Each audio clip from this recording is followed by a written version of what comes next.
そうなんですか。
じゃあ号令でいきますよ。はい、それで友人商店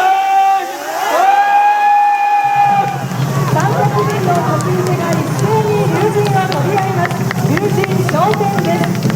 担ぎ手が我先にと龍神の宝珠の右目ひげ鼻陣取りを担ぎ手の証として、そして担ぎ手の誇りとして家に掲げてまして、家内安全や繁栄のお守りとして大切